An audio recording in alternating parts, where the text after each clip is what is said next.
Program Konservasi Pendengaran Hearing Conservation Program. Outline, konsep dan tujuan program konservasi pendengaran, komponen utama program konservasi pendengaran, implementasi HCP dalam sistem manajemen. K3. Tahapan pelaksanaan program konservasi pendengaran.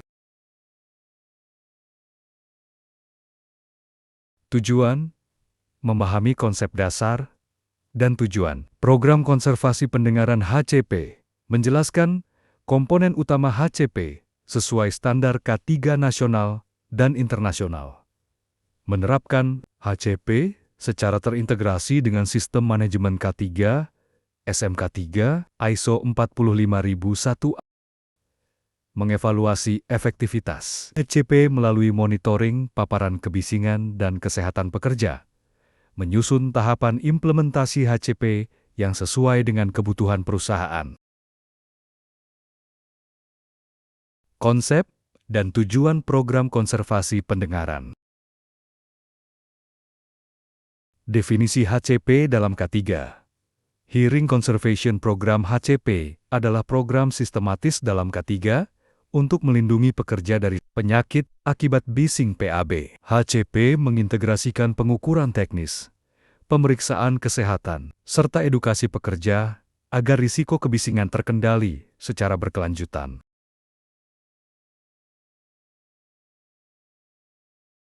Tujuan HCP, tujuan utama HCP adalah pencegahan PAB, menjaga pendengaran pekerja, dan memastikan kondisi kerja yang sehat. Program ini juga bertujuan mengurangi dampak kebisingan terhadap produktivitas, komunikasi, serta keselamatan kerja sehari-hari. HCP sebagai kewajiban hukum. HCP merupakan kewajiban hukum sesuai regulasi Permenaker Indonesia, OSHA-AS, dan NIOS. Rekomendasi. Kepatuhan ini bukan hanya menghindari sanksi, tetapi juga membangun reputasi perusahaan sebagai organisasi yang peduli kesehatan pekerja. Signifikansi HCP dalam K3. Implementasi HCP yang konsisten meningkatkan kepatuhan regulasi, menurunkan angka gangguan pendengaran, dan memperbaiki produktivitas kerja. Dengan pengelolaan bising yang baik, perusahaan menciptakan lingkungan kerja yang aman, sehat, dan lebih berdaya saing.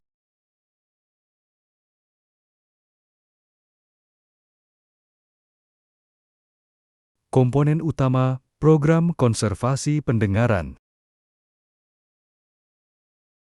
Monitoring kebisingan. Monitoring kebisingan adalah fondasi HCP, dilakukan dengan Sound Level Meter SLM untuk pemetaan area bising dan dosimeter untuk paparan individu. Hasil monitoring digunakan sebagai dasar penentuan strategi, pengendalian, serta kepatuhan terhadap NAB.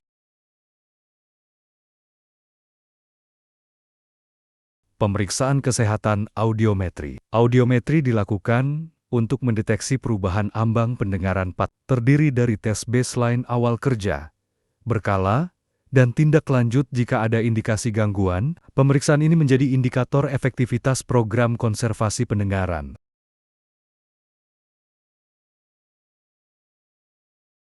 Pengendalian risiko. HCP menekankan pada penerapan hierarki pengendalian kebisingan, eliminasi, substitusi, engineering, administratif, hingga penggunaan APD. Pendekatan ini memastikan risiko ditangani dari sumbernya terlebih dahulu, bukan hanya mengandalkan APD. Alat pelindung diri, APD. APD seperti earplug dan earmuff menjadi lapisan terakhir perlindungan. Pemilihan APD harus sesuai Noise Reduction Rating NRR dan dilakukan fit testing agar proteksi optimal. Edukasi cara pemakaian sangat penting untuk menghindari misuse.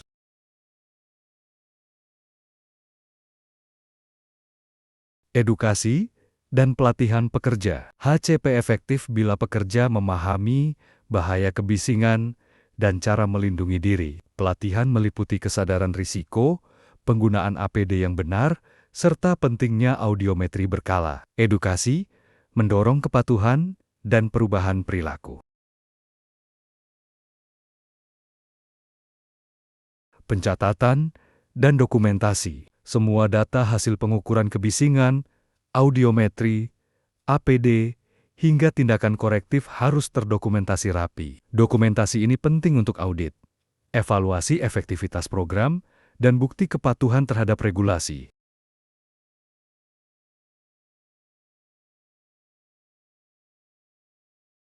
Tahapan pelaksanaan program konservasi pendengaran HCP. Tahap 1.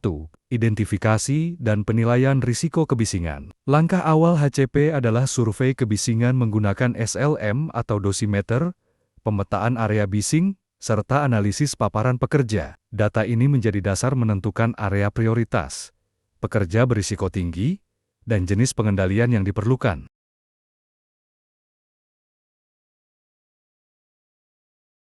Tahap 2. Perencanaan program. Perencanaan mencakup penetapan sasaran, ruang lingkup, kebijakan, dan sumber daya. Disusun juga SOP pengendalian kebisingan, serta tanggung jawab tiap pihak. Perencanaan yang matang memastikan program berjalan sistematis dan terukur. Tahap 3. Pelaksanaan dan pengendalian. Pada tahap ini diterapkan hierarki pengendalian, mulai dari engineering hingga APD. Disertai edukasi pekerja, serta pelaksanaan audiometri baseline dan berkala. Tahap ini menjadi inti HCP karena langsung melibatkan perlindungan pekerja. Tahap 4. Monitoring dan evaluasi. Monitoring dilakukan melalui audit internal, analisis tren hasil pengukuran kebisingan, serta evaluasi hasil audiometri. Data ini menentukan apakah pengendalian efektif atau perlu perbaikan. Proses evaluasi harus dilakukan rutin dan terdokumentasi.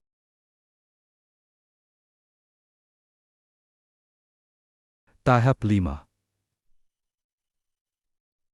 Review and Continuous Improvement. Manajemen wajib melakukan review program secara berkala untuk menilai kesesuaian dengan regulasi, perkembangan teknologi, dan kebutuhan organisasi. Hasil review diintegrasikan ke siklus PDCA, sehingga HCP selalu relevan dan adaptif.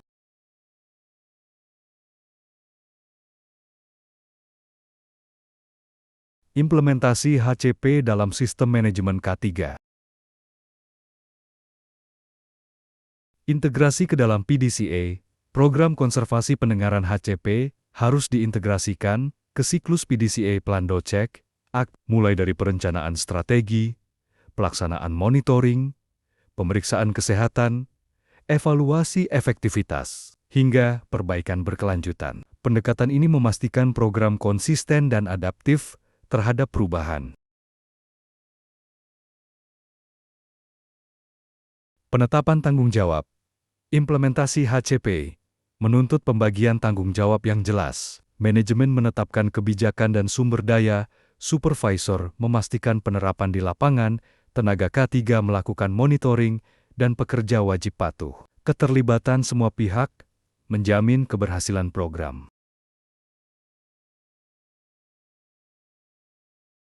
Audit internal and external. Keberhasilan HCP perlu diuji melalui audit internal maupun eksternal. Audit menilai kepatuhan prosedur, kelengkapan dokumentasi, serta efektivitas pengendalian. Hasil audit memberikan gambaran objektif mengenai kelemahan yang harus diperbaiki. Indikator keberhasilan HCP, efektivitas program diukur lewat indikator kinerja, seperti penurunan kasus PAPE permanen, tingginya kepatuhan penggunaan APD, peningkatan kesadaran pekerja terhadap risiko bising. Indikator ini harus dipantau rutin untuk menilai keberlanjutan program.